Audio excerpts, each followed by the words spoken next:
So last time I gave a talk in which I outlined the four fundamentals of Abhidhamma philosophy, which were matter, mind, consciousness, and Nibbāna.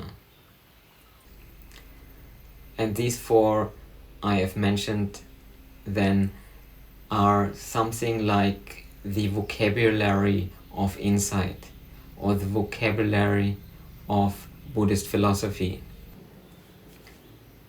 Now, today I want to talk about what I would call the grammar of insight or the grammar of Buddhist philosophy.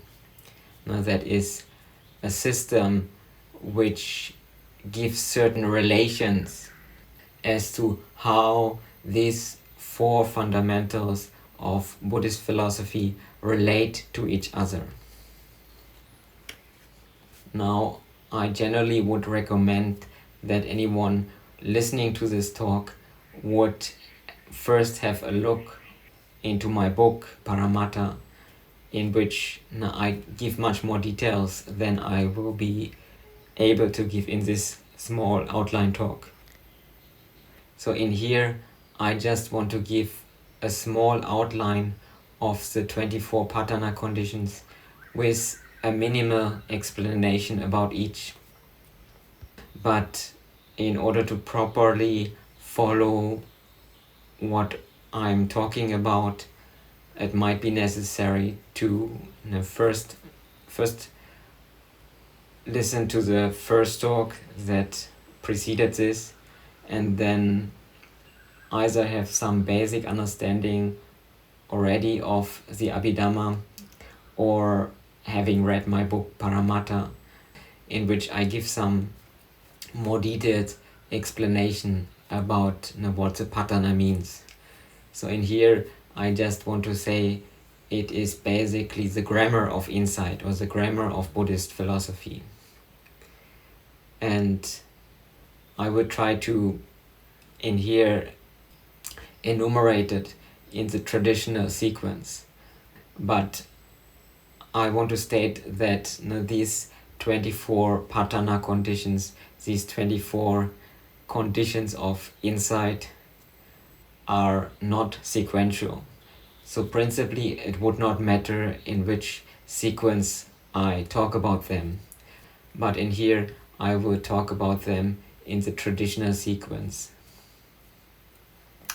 And there, the first one that we have is called Hetu Paccaya, which means something like root condition. But I prefer to translate it as the condition of inner establishments.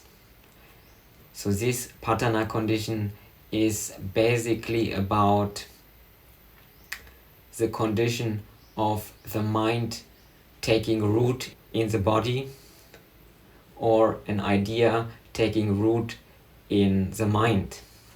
So it is about something getting established in some phenomena that is hierarchically below it, we can say.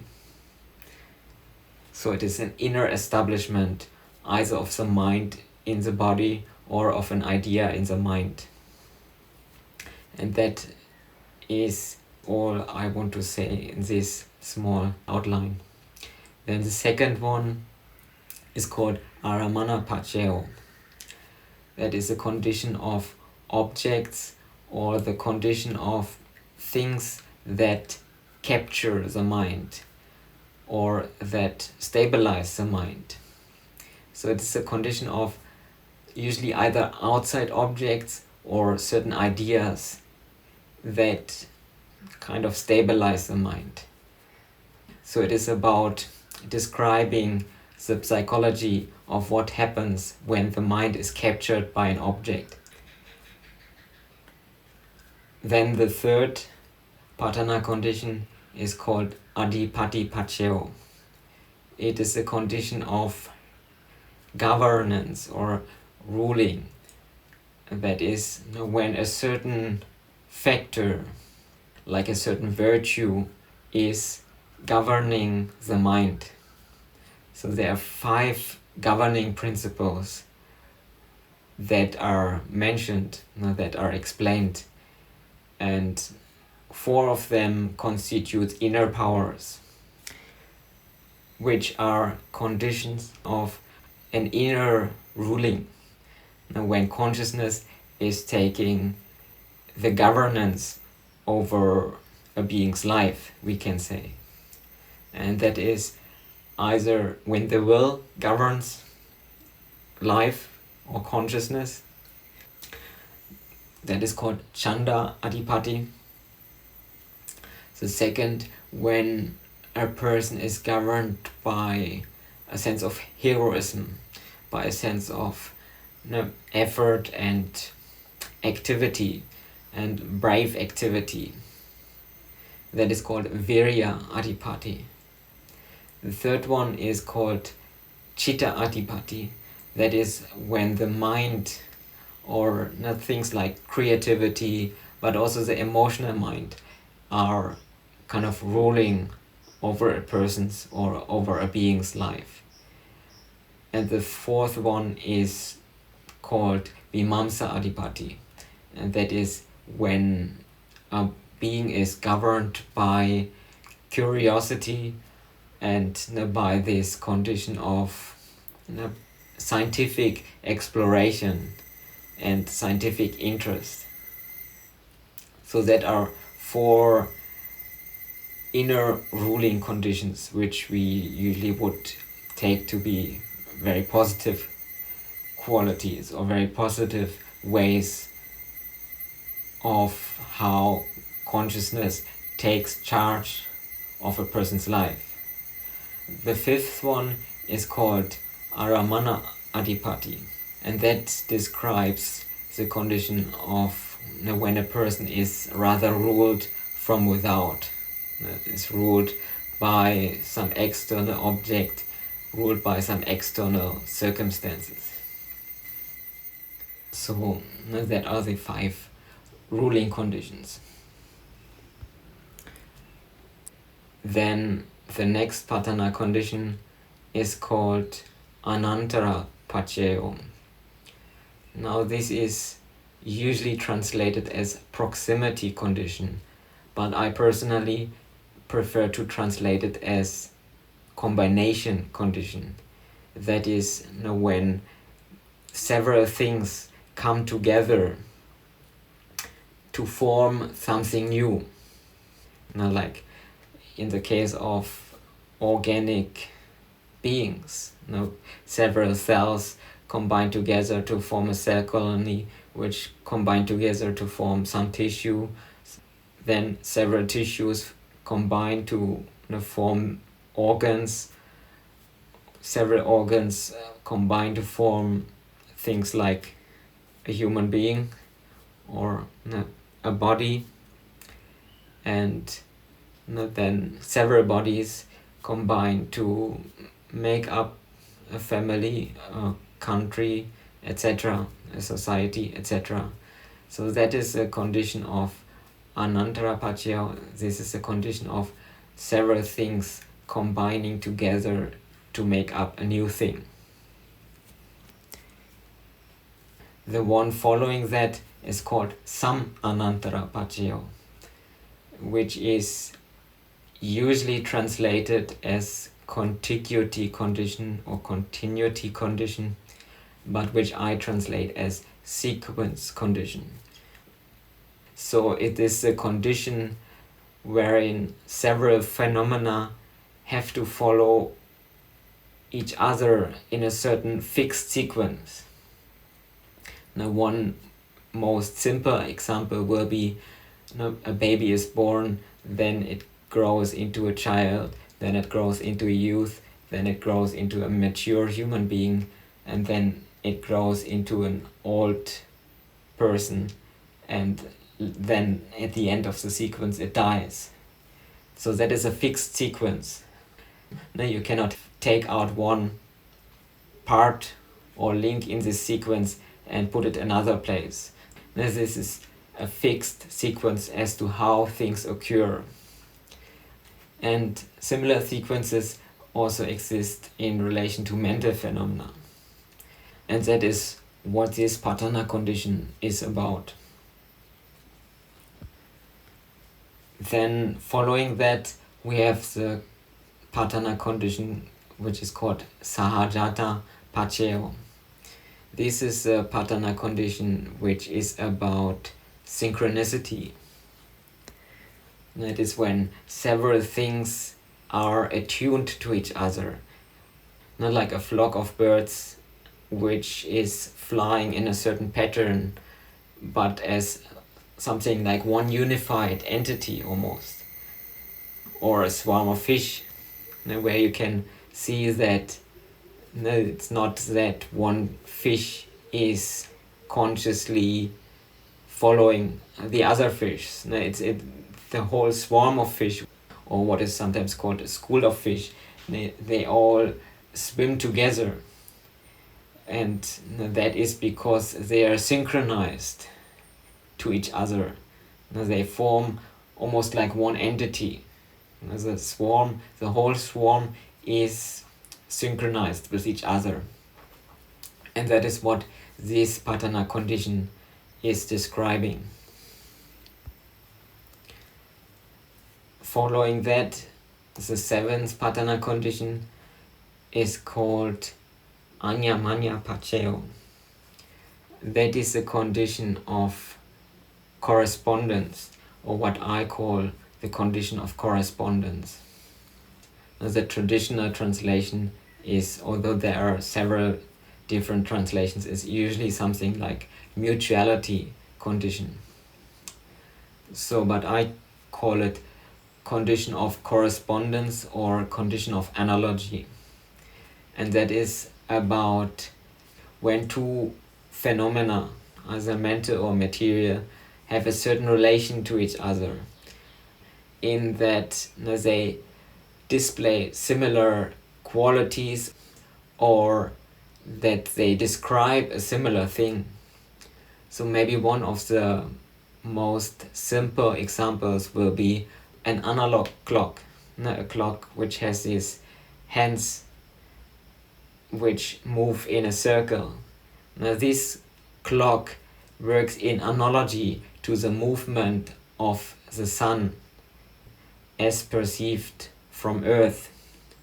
So that is a condition of analogy. Now the time displayed on this clock has a certain correspondence to where the sun stands in relation to the Earth, or as perceived from Earth.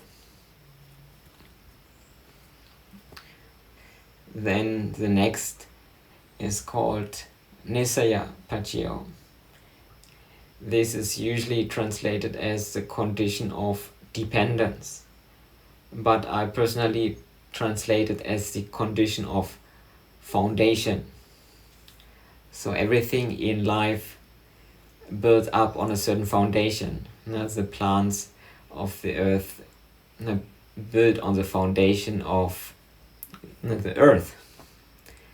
And a human being, for example, generally grows based on the foundation of its family, or on the foundation of the society. So that is what is meant by this condition of foundation. The next one, the ninth, is called Upanisaya Paccaya.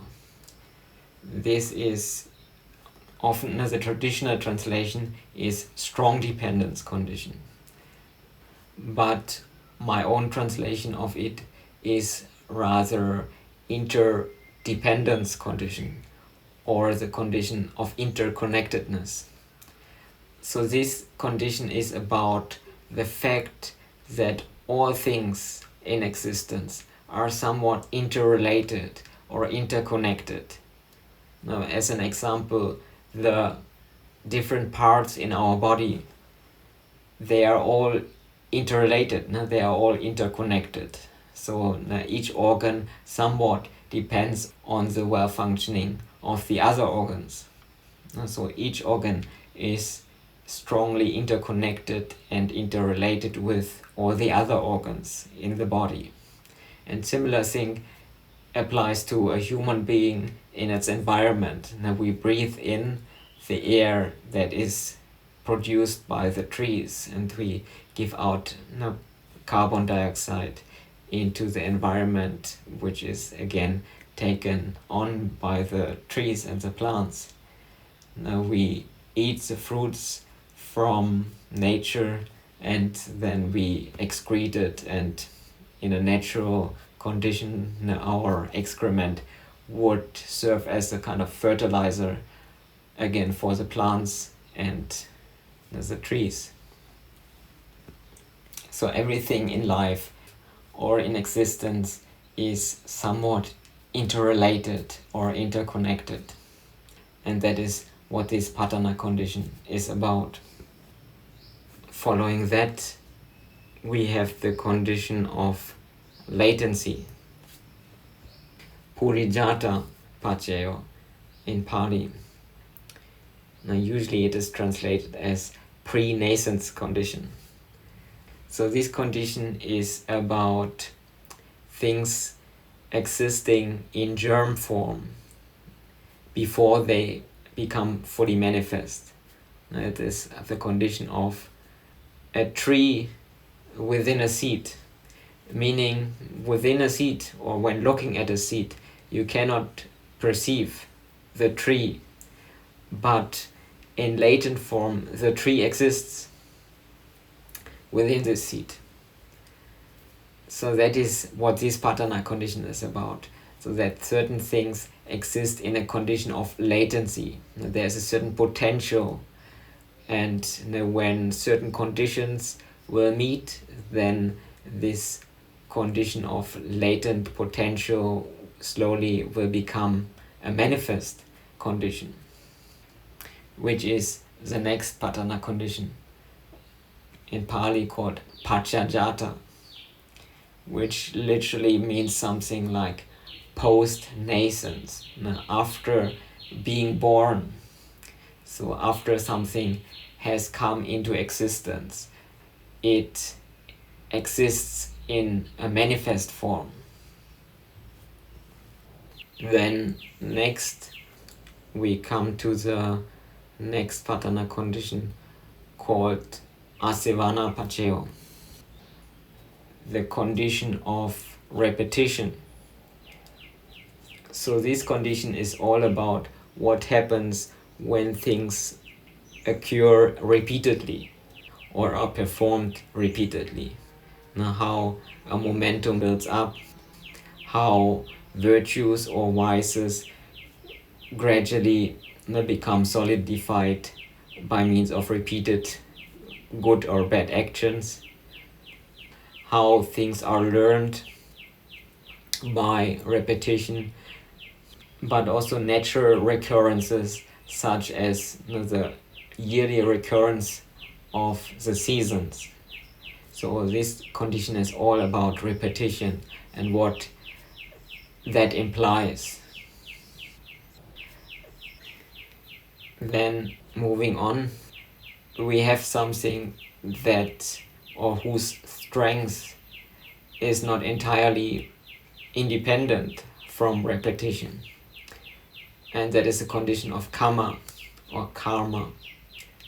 So karma literally means only something like action, but in Buddhist philosophy it relates to the action of the will. So a willed action, an intended action, and the consequences that will have on the future. But the consequences themselves are actually, in Buddhist philosophy, a second kind of condition. It's like a twin condition. One is karma and the other is vipaka. So that is the next Patthāna condition, vipaka paccaya.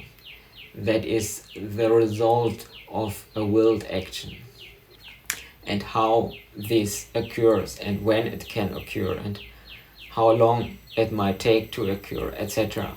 Now these are all things contained in this Patthāna condition of vipaka paccaya. This is followed by the next Patthāna condition called ahara paccaya, which is a condition of nutriment or fuel.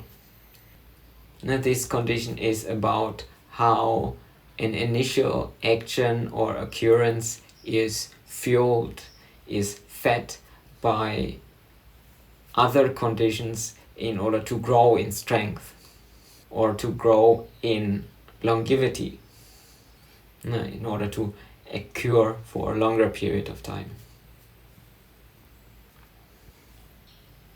Then following that, we have the condition of faculties, indriya paccaya. This can also be translated as a condition of powers, but it is not referring to some superhuman powers, but rather to human powers. It refers for the most part to the powers that our body possesses and that our mind possesses, or the powers that we can cultivate with our body and with our mind, like our power of intellection, our power to think clearly, our power of will, our power of effort, or of our power to see, or our power to hear. Now, these are things that we usually take for granted, but this Patthāna condition is about the whole sphere of human powers and what they imply.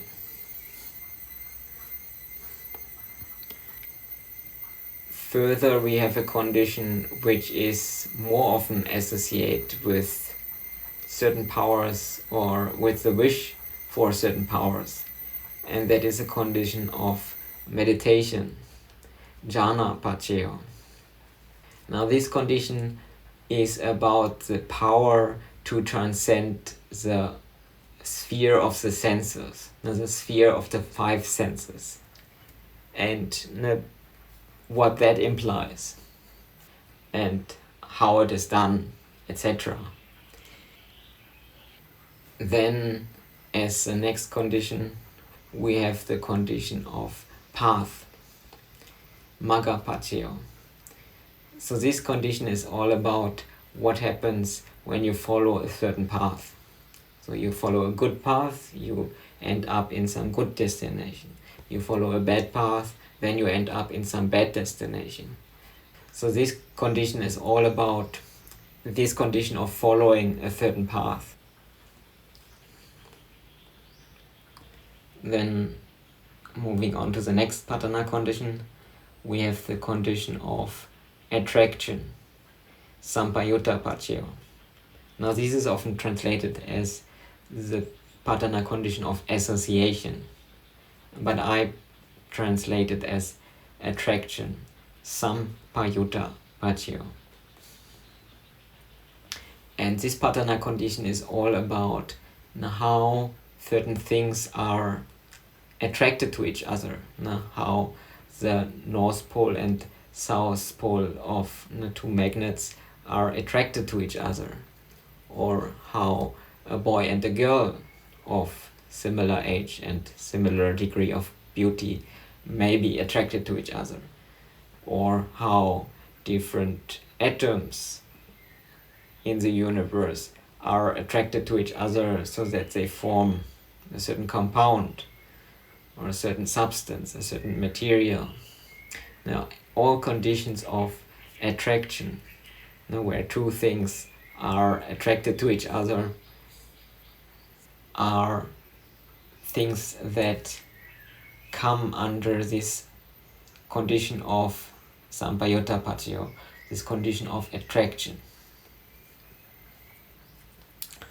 But this is not the only force in the universe, but there exists a counter condition to this condition, which is called vipayutta paccaya, and that is the condition of repulsion, often translated as dissociation condition.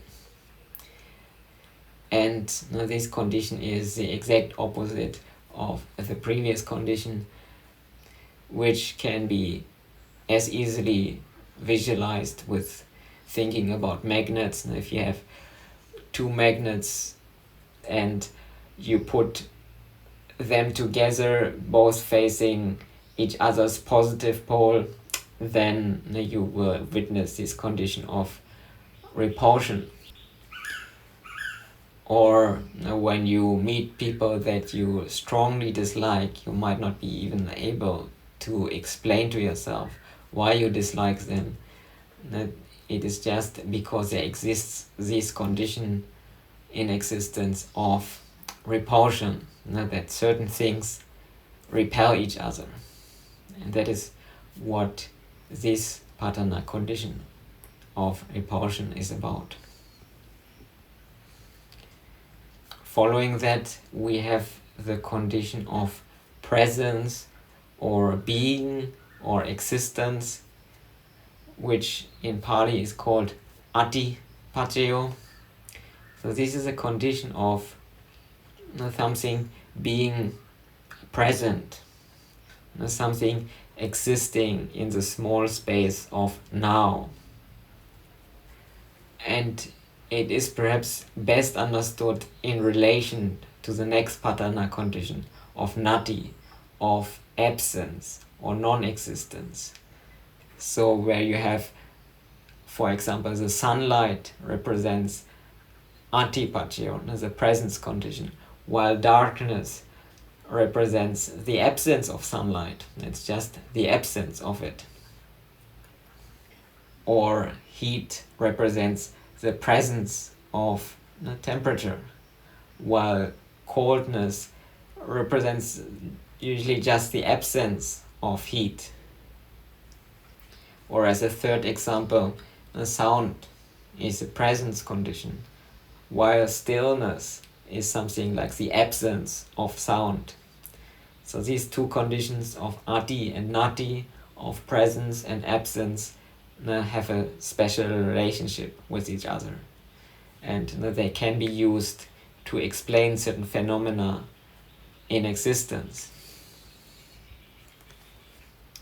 And a similar relation we have with the next pair of Patthāna conditions, which are called vigata-paccaya and avigata-paccaya, which means something like disappearance condition and non-disappearance condition, wherein disappearance condition basically means something that is very often talked about in Buddhism, the condition that all things are impermanent. So this condition is about the fact of existence, that all things sooner or later come to an end. While the opposite Patthāna condition, avigata-paccaya, or non-disappearance condition, is about the retention of identity. It is about certain things not so easily just crumbling and certain things not so easily falling apart. So for example, if we have an experience in life, we have some life experience, something happens to us that quickly disappears. But if we develop an idea about what happened in that experience, what happened at that time, and we develop some wisdom about life from this life experience, then that wisdom will not so easily disappear and be subject to impermanence. Now, of course, it's also subject to impermanence, but it is making this experience last longer in a certain sense. Now, it gives some lasting value to a fleeting experience. And now this condition is perhaps best kind of symbolized by long-lasting monuments such as the pyramids of Egypt, which are meant to exist as something like symbols for eternal things. So, and even in Buddhism, the Buddha repeatedly stated that the Dhamma exists whether a Buddha exists or not. The Dhamma is always the same. So certain laws of existence are always the same, which is the reason why it can be a very valuable thing to study a system like the Abhidhamma and the Patthana, which are a representation of lasting things, lasting patterns, or lasting laws of existence, which may be a good conclusion for this treatment of the Patthana, because this Patthana condition of lastingness or retention of identity or non-disappearance was the last of these 24 Patthana conditions. And I will try to give some in-depth talk about each of these Patthana conditions in the future, but this talk was just an outline of the Patthana conditions, which, let us remember, are the grammar of insight, or the grammar of Buddhist philosophy. So I hope that some of my listeners found some value in this treatment of the Patthana conditions, and with this I conclude this talk.